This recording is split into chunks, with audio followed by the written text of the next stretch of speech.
Hi folks, how you doing?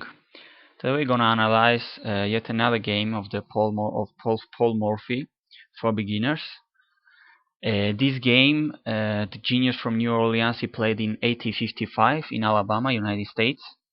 His opponent was Alexander Beaufort Meek, and well, Paul has the white pieces once again. He plays e4, e5. Absolutely the most common way of playing the chess in those old days, these open games, e4, e5. Now once again he goes for the King's Gambit, f4. We have seen a little bit about this opening in previous videos. It is a very dangerous and very aggressive opening, attacking the pawn on e5 right away. But it has serious disadvantages. The main of those is the weakening of his own king. Now this diagonal is weak, and in general, white king is going to have to be very careful, because certainly he will be in lots of dangers, in lots of variations. And well, the other disadvantage is that it violates the rule of developing a piece. So knight f3 here in this position, knight f3, bishop c4, or knight c3 are much more advisable for beginners players. But okay, if you know what you're doing, f4 could be very dangerous for both for white and black. So a very risky opening, but this was very trendy on those old days. It was almost the main opening, the King's Gambit. So Morphy played it a lot. Black took the pawn, and well, we see in other video that he played the so-called Bishop's Gambit, bishop c4, which develops the bishop right away to c4. But it has the point that queen h4 is coming right away, so the king must move to f1.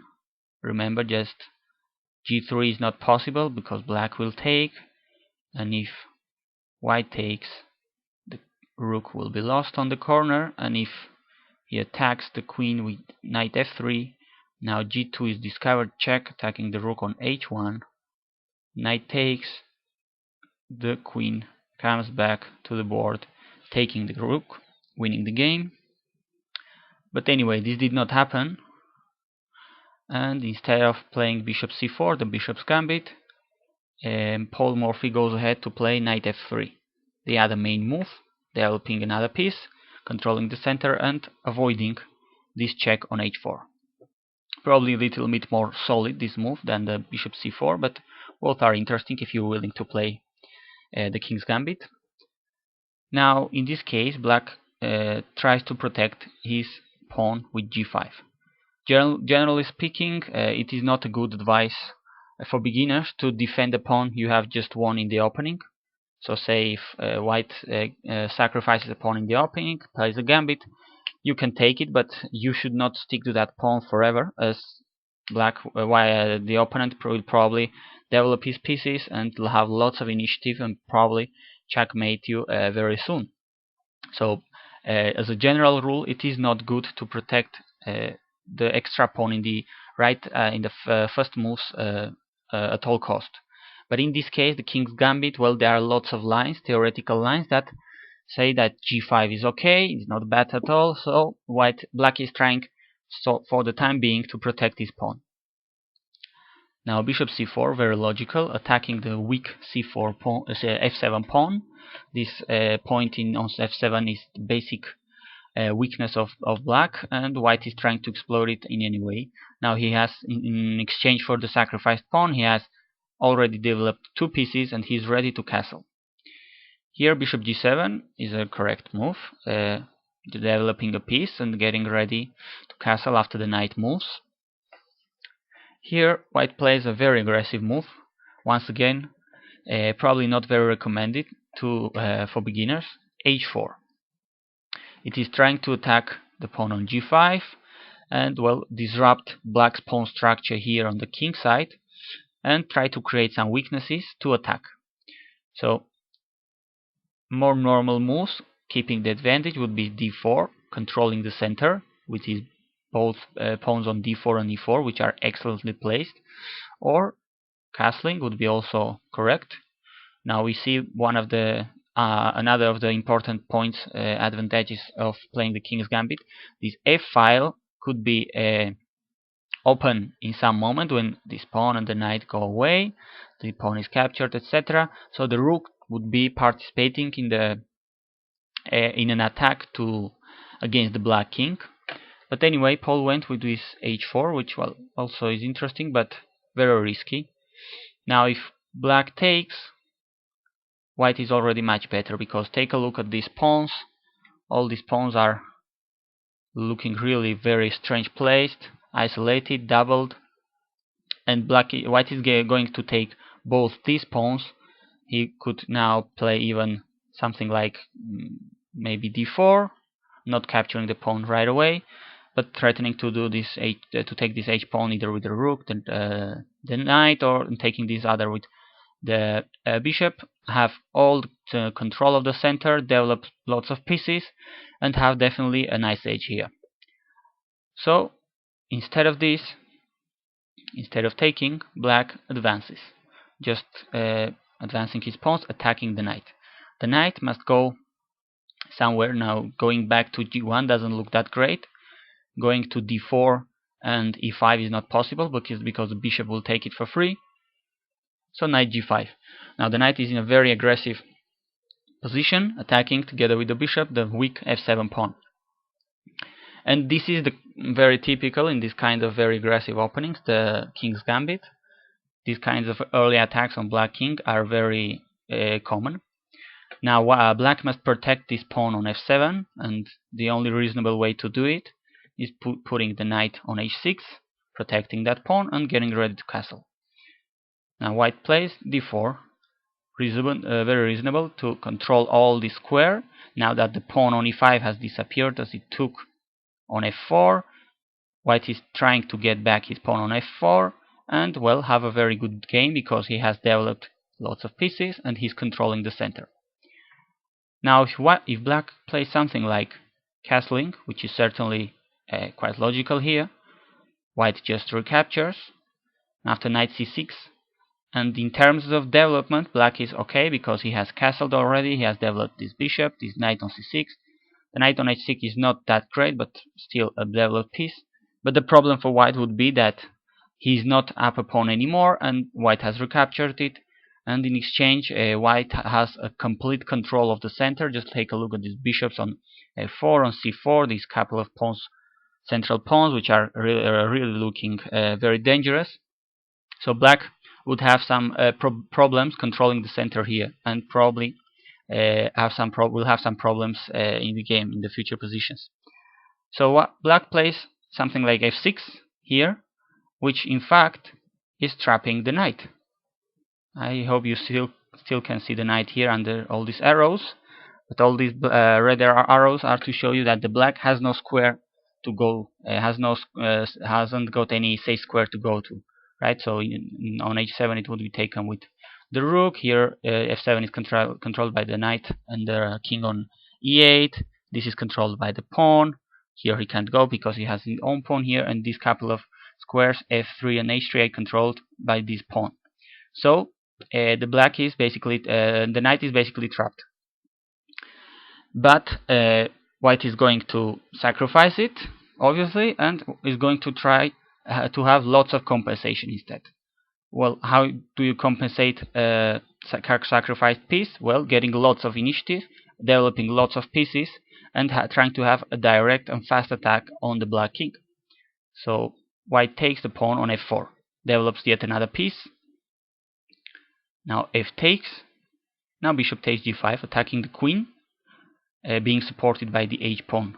Just note that the black king queen cannot move anywhere to get away from this attack. So bishop f6, putting the piece in the middle, trying to exchange pieces, is the only way to avoid losing the black queen. Now queen d2, protecting the bishop on g5 and developing a piece, in this case the queen. Bishop takes, and now taking with the queen wouldn't be that great because if you're down material, you don't normally you don't want to trade queens and trade lots of pieces, because as low pieces there are in the board, the bigger is the advantage of the side who has material advantage. So well, if you have doesn't have queens, you don't have lots of pieces. If you exchange them, you don't have so much potential to attack and to compensate your material disadvantage. So in this case, white takes with the h pawn and attacks the knight on h6. Now where is going to go the knight? It goes to f7 because there is no. Basically, the other option was to go to a g8 back to its square, which doesn't seem so promising either. And here white, just take a look at this position. He's sacrificed a piece, an entire knight for a pawn, but he has this bishop, he has the queen developed, he has this open file for the rook, also this f file is open, and white, the only thing black has is this knight looking really strange here on f7. All the other pieces of black are in the back rank, just sitting there and doing nothing. So white plays this bishop takes f7. Now the king must take, and white has more or less got what he was looking for. Sacrifice material to get the black king to the center and attack him right away. Queen f4 check.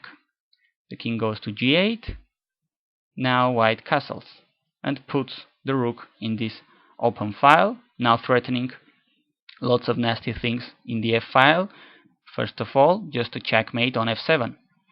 So just yet once again, white has lots of control of the center, lots of attack against the black king, but he has sacrificed a knight, a whole piece for a pawn. Now queen e7, trying to control all these vulnerable squares and preventing the checkmate so far. What is white going to do? Well, develop yet another piece, the knight to c3, which has this important d5 square. He's trying to go to d5, attacking the pawn on c7, attacking the queen, and also threatening to give some checks on f7. Black will try to avoid it. He plays c6, controlling this d5 square, and white develops the last piece he had here, rook a e1. Now white is completely compensating the pieces he has sacrificed. Just look, all these pieces he has developed, all the center he's controlling, and black's pieces are all here, useless, just sitting in the starting squares. Now d6, trying to control a little bit more the center, develop the bishop perhaps, but now white has lots of advantage in development, lots of space, and he can yet sacrifice another pawn, another piece. Knight d5, attacking the queen on e7, just aiming to go probably to f6, and the point is that the queen must be guarding always these two squares, f7 and f8, because white is threatening to checkmate the black king here. So c takes, e takes, and here black just resigned because these couple of open files are giving white an overwhelming edge. Now black still must still control these both of these squares, because white is trying to checkmate black king either here or an f8. Now the black queen is under attack, and whenever it moves, or even if it is sacrificed on e1, white is going to checkmate black king either on f8 or f7 whenever it can. And basically black, there is nothing black can do here. Once again, a very short game, just 18 moves, and black had to resign. And although he has he's up 2 pieces, but just take a look at how valuable are those pieces. Just the rook here, the other one on the corner, the knight and the bishop here sitting, doing nothing. And the few pieces white has are just attacking the black king, the black queen, and white is basically winning with nothing that black can do. So once again, we see Morphy giving complete credit to the development and the central control, and getting lots of compensation in exchange for sacrificed pieces. Hope this was useful for you. Thanks for watching.